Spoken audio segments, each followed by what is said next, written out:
Hello friends, हमारे YouTube channel Shiv education में आप सभी का स्वागत है। हमने पिछले वीडियो में देखा था एनसीईआरटी की क्लास 6 चैप्टर फर्स्ट बुक हमने पढ़ी थी। उसका पार्ट फर्स्ट हमने पिछली कक्षा में देखा था, कैसे विकसित हुआ, कैसे नर्मदा नदी की सहायक नदियाँ और अभिलेख कहाँ से प्राप्त हुए थे, अभिलेख किसे कहते हैं, ये सब चीज़ों के बारे में हमने पिछली कक्षाओं में जाना था। इसके आगे हम अपनी चैप्टर को आगे बढ़ाते हैं। इसमें इस चैप्टर का नाम था कब, कहाँ और कैसे। कैसे हमारी सभ्यता विकसित हुई थी, कैसे हमारे पहले की चीज़ें हमें प्राप्त हुई, इतिहासकारों ने उन्हें कैसे खोजा, इन सभी स्रोत से इतिहासकारों ने कहाँ से निकाला, इसके आगे की जानकारी हम इस वीडियो में देखेंगे। इसमें ये वाला मर्तबांड है जिसे हम पढ़ते हैं, ये लाल रंग का होता था। इसके ऊपर चमकदार होते थे, ब्लैक कलर की ये लाइनें होती थी। ये प्राचीन के पात्र हैं। इस तरह के पात्रों का प्रयोग लगभग 4700 वर्ष पूर्व होता था। यह एक पुराना चांदी का सिक्का है। चांदी का सिक्का कौन सा है? ये वाला एक चांदी का सिक्का है। इस तरह के सिक्कों का लगभग 2500 वर्ष पूर्व होता था। ये वाला सिक्का है। और तथा सिक्कों की प्राप्ति के लिए छानबीन खुदाई भी करते थे। इनसे कुछ वस्तुएं पत्थर, पकी हुई मिट्टी तथा कुछ धातु के बनी हुई थी। मिट्टी यानी मटका वगैरह, ये सब चीज़ें पहले मिट्टी की बनी हुई थी। और जो चांदी के सिक्के मिलते थे और धातु से बनी हुई लोहे की वस्तुएं जैसे तीर, बाण, ये सब चीज़ें हमें प्राचीन से मिलती आई है। ऐसे तत्व कठोर और जल्दी नष्ट न होने वाले होते हैं। जैसे धातु होती है, वो जल्दी से नष्ट नहीं होती, कठोर चीज़ें। और जो कठोर चीज़ें नहीं होती, जैसे हमें पूरी चीज़ें नहीं मिली, जैसे मटका, मटके के कुछ टुकड़े प्राप्त हुए हैं, बल्कि हमें न कि हमें पूरा मटका प्राप्त हुआ है। कोई भी चीज़ें, सिक्के प्राप्त हुए, सिक्के पूरे आकृति में नहीं थे, आधे टूटे हुए थे, तो ये सिक्के हमें प्राप्त हुए हैं। इसके अलावा जैसे लकड़ी थी, लकड़ी कमज़ोर होती है, वो नष्ट हो गई, जलकर राख हो गई थी, उसके राख के अवशेष भी हमें प्राप्त हुए हैं। ये सभी चीज़ें हमें वहाँ से प्राप्त हुई है। पुरातत्व के जानवरों, चिड़ियों, मछलियों की हड्डियों भी ढूंढते हैं। इससे यह जानने में भी मदद मिलती है कि अतीत के लोग क्या खाते थे। वनस्पतियों के अवशेष बहुत मुश्किल से बच पाते हैं, क्योंकि वनस्पतियाँ हुई थी, वो उसके अंदर लकड़ियाँ थी। लकड़ियाँ आधे तो जल गई थी, आधे ने कीड़े मकोड़े, इनसे कीड़े लग गए थे, उनसे राख हो गई, तो उसके बहुत ही मुश्किल से वो बच पाए थे। अन्न के दाने, लकड़ी के टुकड़े जल जाते हैं तो जले हुए के रूप में बचे हुए थे। अन्न के दाने और ये लकड़ी ये जल गई थी, तो इनके बचे हुए जो राख के अवशेष हैं, या फिर जो जल गए और जो बच गए कम मात्रा में, उनके राख के अवशेष हमें प्राप्त हुए हैं। उनसे ये पता लगाया कि पहले कहाँ कोई लकड़ी होती होगी, उनसे जलकर राख होकर ये सब चीज़ें हमें प्राप्त हुई। क्या पुरातत्वविदों को बहुधा कपड़ों के अवशेष भी मिले होंगे? पांडुलिपियों, अभिलेखों तथा पुरातत्व से ज्ञात जानकारियों के लिए इतिहासकार प्राय स्रोत शब्द का प्रयोग करते हैं। कौन से शब्द का प्रयोग करते हैं? स्रोत शब्द का प्रयोग करते हैं। इतिहासकार उन्हें कहते हैं जो अतीत का अध्ययन करते हैं। इतिहासकार किसे कहते हैं? इतिहासकार, ये क्वेश्चन बन सकता है कि इतिहासकार किसे कहते हैं। इतिहासकार किसे कहते हैं? इसका आंसर रहेगा कि इतिहासकार उन्हें कहते हैं जो अतीत का अध्ययन करते हों। इतिहासकार किसे कहते हैं? इतिहासकार उसे कहते हैं जो अतीत का अध्ययन करते हो। बीते हुए जो पिछले वर्ष है, उनके बारे में कोई भी चीज़ें मिल गई, फिर उनके अनुमान लगाकर, उन चीज़ों के बारे में खोजबीन लगाकर, पता लगाकर, पांडुलिपियों को पढ़कर ये हमें बताते हैं कि उस टाइम ये हुआ था। तो उसके बारे में जो पता लगाया जाता है उसे इतिहासकार कहते हैं। स्रोत के प्राप्त होते ही अतीत के बारे में पढ़ना बहुत रोचक हो जाता है, क्योंकि अगर हमें कोई बताए कि पिछले वर्ष ऐसे हुआ था तो हम कि उसकी ओरल लैंग्वेज का हम यानी कि जो वो बोलेगा मौखिक भाषा का हम कम विश्वास कर पाएंगे। लेकिन जहाँ हमें सबूत के तौर पर कुछ टुकड़े, कुछ अंश हमें दिखाई देते हैं, इतिहासकार हमें बताते हैं कि शायद इस टाइम ये वाले टुकड़े मिले तो इस आधार पर वहाँ की संस्कृति ऐसी हुई होगी, या फिर कुछ अंश मिलते हैं उससे पता चलता होगा कि उस टाइम ऐसे सिक्के चलते थे। ये वाली चीज़ें बताकर हम स्रोत की सहायता से ही इन चीज़ों को समझने और इन चीज़ों को पढ़ने में जिज्ञासा लेते हैं। अगर स्रोत नहीं हो तो हमें उतनी जिज्ञासा नहीं होगी जितनी कि जो हमें इन स्रोतों के माध्यम से रुचि होती है, क्योंकि इन स्रोतों की सहायता से हम धीरे धीरे अतीत का पुनर्निर्माण करते हैं। क्योंकि काफ़ी चेंजेज अब संसाधन हो गए, लेकिन पहले तो संसाधन भी नहीं थे। फिर भी लोग, जैसे हमें मटके मिलते हैं, काफ़ी चमकीले भी मिलते हैं, तो वहाँ के चित्रकार भी रहे होंगे, वहाँ पर चित्रकारी भी करते, तो पहले भी लोग चित्रकारी करते थे। तो ये सब चीज़ें हमें उनके अतीत के बारे में जानकारी मिलती है। अतः इतिहासकार तथा पुरातत्वविद उन जासूसों की तरह है जो इन सभी स्रोतों का प्रयोग सुराग के रूप में अतीत को जानने का प्रयास करते हैं। यानी एक सुराग के रूप में एक जासूसी की तरफ में उनको खोजते हैं, उनका पता लगाते हैं। तो ये एक जासूसी की तरह कार्य करते हैं, जिससे हमें पहले अतीत के यानी पहले वाले स्रोत, जो अंश, जो पहले वाली चीज़ें थी, उनके बारे में पता चलता है।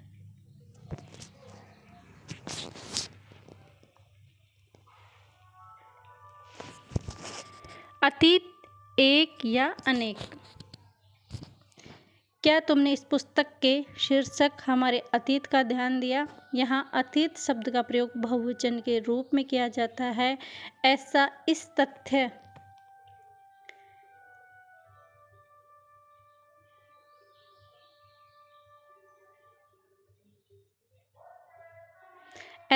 तथ्य की ओर ध्यान दिलाने के लिए किया गया कि अलग अलग समूह के लोगों के लिए इस अतीत के अलग अलग मायने थे। हर समूह के अपने अलग अलग मायने थे, यानी हर समूह अपने आप में अलग देखता था। जैसे उदाहरण के लिए पशुपालकों अथवा कृषकों का जीवन राजा तथा रानियों के जीवन से तथा व्यापारियों के जीवन शिल्पकारियों के जीवन से बहुत भिन्न था। कृषकों का जीवन भिन्न था, राजा रानियों का भी भिन्न था, व्यापारियों का जीवन भी भिन्न था और शिल्पकारियों का भी जीवन भिन्न था। क्योंकि शिल्पकारी अलग अलग चीज़ें बनाते थे, उनके आधार पर थे। राजा रानी अपने ऐशो आराम की ज़िंदगी जीते थे। तो इन सभी का अतीत अलग अलग थे और आज भी वैसा ही हो रहा है। जैसा कि हम आज भी देखते हैं, उस समय देश के अलग अलग हिस्सों में लोग अलग अलग व्यवहारों और रीति रिवाजों का पालन करते थे। आज हम एक गांव से दूसरे गांव में जाते हैं, तभी हमारे रीति रिवाज चेंज हो जाती है। रीति रिवाज के साथ भाषा भी हमारी चेंज हो जाती है। उदाहरण के लिए आज अंडमान द्वीप के अधिकांश लोग भोजन मछलियाँ पकड़कर, शिकार करके तथा फल फूल संग्रह द्वारा प्राप्त करते थे। अंडमान निकोबार के जो द्वीप समूह के जो लोग हैं, वो आज भी मछलियाँ पकड़कर शिकार करते हैं और अपना पेट भरते हैं। ऐसे ही हमारे पहले भी लोग शिकार करते थे और पेट भरते थे, लेकिन धीरे धीरे संसाधन विकसित होने लगे और संसाधनों के विकसित होने पर लोग खाद्यान्नों से और थोड़े से शिक्षित हो गए, जिनसे उनमें थोड़ा सा संस्कृति में बदलाव आया।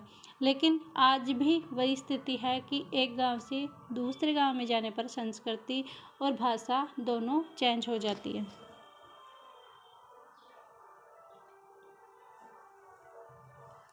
इसके विपरीत शहरों में रहने वाले लोग खाद्य आपूर्ति के लिए अन्य व्यक्तियों पर निर्भर करते हैं। इस तरह के भेद अतीत में भी विद्यमान थे।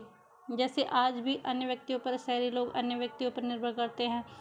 किसान अन्न अपनी खेती में अन्न उपजाए, उसके बाद वह मंडियों में पहुंचता है, उसके बाद ही वह शहरी लोगों के पास पहुंचता है। तो ऐसे ही पहले लोगों की व्यवस्था में भिन्नता थी। इसके अतिरिक्त अन्य एक तरह का भेद है, उस समय शासक अपनी विजयों का लेखा जोखा रखते थे।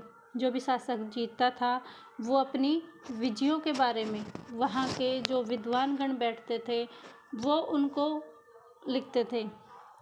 यही कारण है कि हम उन शासकों तथा उनके द्वारा लड़ी जाने वाली लड़ाइयों के बारे में काफ़ी कुछ जानते हैं। हमने महाराणा प्रताप के बारे में जानते हैं, जोधा के बारे में जानते हैं। ये तो है नहीं कि हमने उनकी लड़ाइयाँ देखी है। ये भी नहीं है कि हमारे पेरेंट्स या पेरेंट्स के भी पेरेंट्स ने वो लड़ाइयाँ देखी है, नहीं। उस समय जो शासकों ने लड़ाई लड़ी थी, उसके जो विद्वानगण थे, जो लेखककार थे, वो उनको लिखते थे और उन्हीं के स्रोत या अंश हमें मिले और उन्हीं के आधार पर हम आगे उनको पढ़कर ये बताते हैं कि वो राजा था, उसने ये लड़ाइयाँ लड़ी थी और इतनी विजय हुई थी, इतनी हार हुई थी। जबकि शिकारी, मछुआरे, संग्राहक, कृषक, अन्य पशुपालक जैसे आम आदमी प्राय अपने कार्यों का लेखा जोखा नहीं रखते थे, क्योंकि आम आदमी थे, वो लेखा जोखा नहीं रखते थे।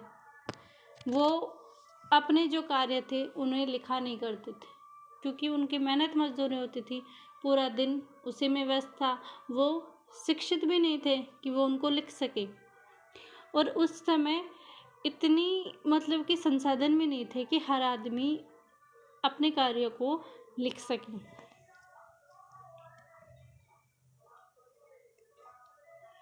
पुरातत्व की सहायता से हम उनके जीवन को जानने में मदद मिलती है। हालांकि अभी भी इनके बारे में बहुत कुछ जानना शेष है। अब है तिथियों का मतलब, यानी तिथियों का अर्थ क्या होता है।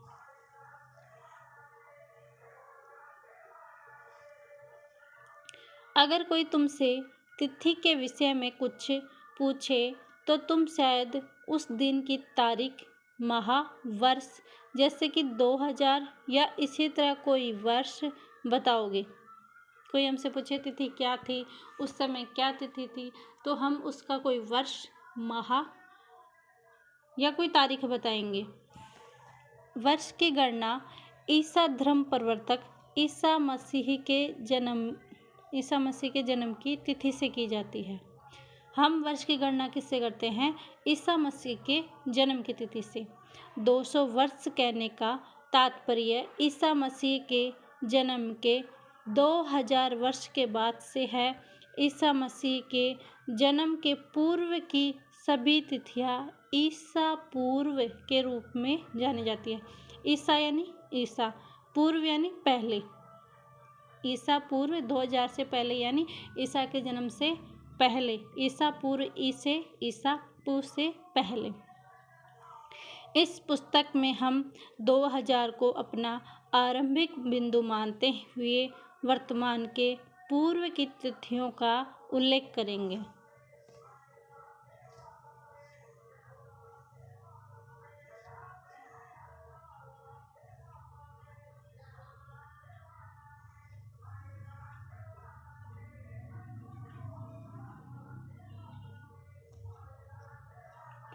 अंग्रेजी में BC, हिंदी में BC यानी बिफोर क्राइस्ट।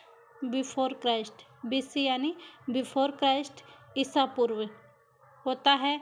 कभी कभी तुम तिथियों से पहले AD, हिंदी में लिखते हैं A यानी एनो डोमिन नामक लैटिन शब्दों से बना है। इसका तात्पर्य ईसा मसीह के जन्म के वर्ष से है। यानी अंग्रेजी में हम BC और AD बोलते हैं। BC का अर्थ क्या है? Before Christ. BC का अर्थ क्या है? Before Christ. बिफोर यानी पहले। बिफोर यानी क्या होता है? बिफोर यानी पहले। क्राइस्ट यानी ईसा पूर्व। पूर्व यानी पहले। BC बी यानी बिफोर। बिफोर यानी पहले। क्राइस्ट BC सी से क्राइस्ट पूर्व। Before Christ. BC से बिफोर क्राइस्ट। और दूसरा है AD। A का मतलब एनो, D का मतलब डोमिन। AD एनो डोमिन। एनो डोमिन से क्या तात्पर्य है? कि ईसा मसीह के जन्म के वर्ष से। बिफोर में ये ध्यान रखना, BC से बैस से, B से बिफोर यानी पहले, ईसा मसीह के जन्म से पहले। और ईसा मसीह के जन्म से AD एनो डोमिन। ठीक है। कभी कभी AD की जगह BC, CE तथा BC की जगह BCI का प्रयोग होता है। CE अक्षरों का कॉमन प्रयोग कॉमन एरा, C से कॉमन, E से एरा तथा BCE का बिफोर कॉमन एरा के लिए होता है। इसका अर्थ यह CE, C से कॉमन एरा, और CE से पहले हम B लगा दें तो B का अर्थ क्या होगा? Before common era. अगर हम CE बोलें ओनली तो क्या होगा? Common era. यदि हम BCIE बोले तो होगा बिफोर कॉमन एरा। इन शब्दों का प्रयोग इसलिए करते हैं क्योंकि विश्व के अधिकांश देशों में अब इस कैलेंडर का प्रयोग सामान्य हो गया। हम हिस्ट्री की और काफ़ी किताबें पढ़ते हैं, उसमें ओनली डायरेक्ट ये पढ़ते हैं 500 ईसा पूर्व, 250 AD पूर्व, ये वाली चीज़ें पढ़ते हैं।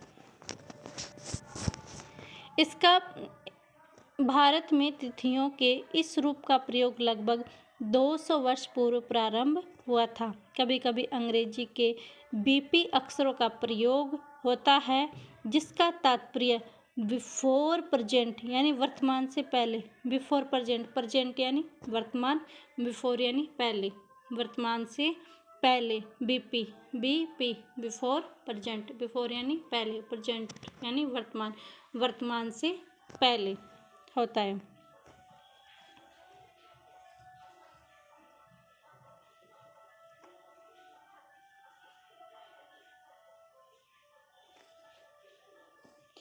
अन्यत्र हमने पहले पढ़ा अभिलेख कठोर सतहों पर उत्कीर्ण करवाए जाते हैं।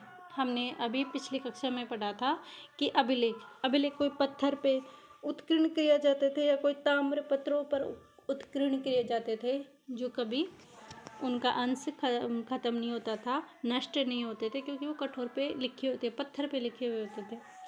इनमें कई अभिलेख कई सौ वर्ष पूर्व लिखे गए थे। जैसे अशोक के अभिलेख हैं, ये काफ़ी वर्षों से पहले लिखे गए थे। सभी अभिलेखों में लिपियों, भाषाओं का प्रयोग हुआ है। समय के साथ साथ अभिलेखों में प्रयुक्त भाषाओं, लिपियों में बहुत बदलाव आ चुका है। विद्वान यह कैसे जान पाते कि क्या लिखा था? इसका पता अज्ञात लिपि का अर्थ निकालने की एक प्रक्रिया द्वारा लगाया जा सकता है। इस प्रकार से अज्ञात लिपि को जानने की एक प्रसिद्ध कहानी उत्तरी अफ्रीका देश मिस्र से मिलती है। मिस्र कहाँ है? उत्तरी अफ्रीका के एक देश है मिस्र, जो वहाँ लगभग 5,000 वर्ष पूर्व राजा रानी रहते थे। ये एक स्टोरी के माध्यम से बता रहे हैं कि 5,000 वर्ष पूर्व एक राजा रानी रहते थे। ये कहाँ की कहानी है? ये उत्तरी अफ्रीका में कौन सा देश है? मिस्र। वहाँ में राजा और रानी की यह कहानी है। ये वहाँ की भाषा थी अफ्रीकी और मिस्र की, ये वाली।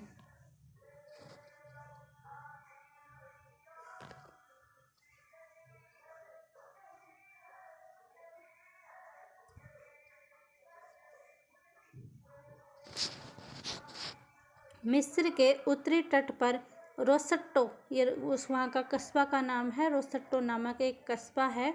यहाँ एक ऐसा उत्कीर्ण पत्थर मिला है जिस पर एक ही लेख में 3 भिन्न भिन्न भाषाओं लिपियों, जिसमें यूनानी व मिस्र लिपि के 2 प्रकार। ये मिस्र उत्तरी अफ्रीका का एक देश है मिस्र। मिस्र के अंदर एक कस्बा है रोसट्टा। देखो मैं इसको इरेज करती हूँ।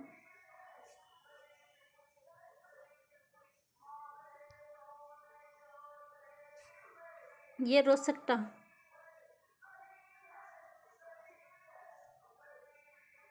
रोसट्टा का नाम का कस्बा है। वहाँ पत्थर है, उस पत्थर के ऊपर, एक ही पत्थर के ऊपर 3 भाषाएं उत्कीर्ण है। कहाँ उत्कीर्ण है?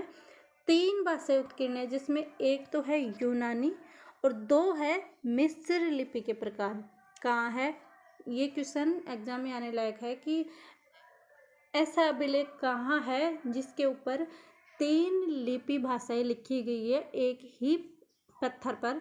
तो वो है उत्तरी अफ्रीका के देश मिस्र में। मिस्र का कौन सा कस्बा है? रोसट्टा। रोसट्टा कस्बे के अंदर पत्थर पर उत्कीर्ण मिले हैं, 3 भिन्न भिन्न भाषाओं पर लिपियां मिली हैं, जिसमें कुछ यूनानी विद्वान पढ़ सकते हैं।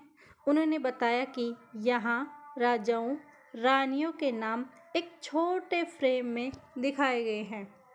इन्हें कारतूस कहा जाता है। उन्होंने बताया कि यहाँ राजाओं तथा रानियों के एक छोटे फ्रेम में दिखाए गए हैं। राजा और रानी, इन दोनों के नाम एक छोटे फ्रेम बनाकर लिखा गया है। उन्हें यूनानी में क्या कहा जाता था? कारतूस। ये कौन बताए हैं? जिसमें 3 भाषाएं थी, यूनानी और 2 मिस्र की। तो यूनानी वाले विद्वान ने बताया कि इसके अंदर राजा और रानियों की छोटे नाम एक फ्रेम में अंकित है। उन्हें वो क्या कहते थे? कारतूस।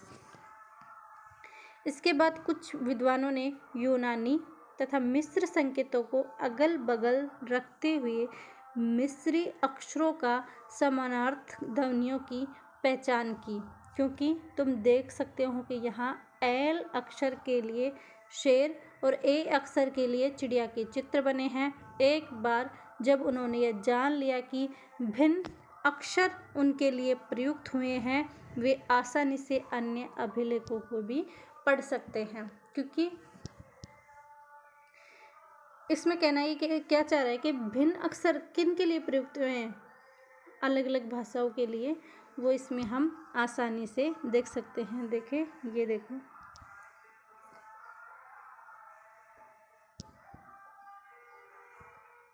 इसमें ये एल के ऊपर शेर है और यहाँ एल के ऊपर शेर है।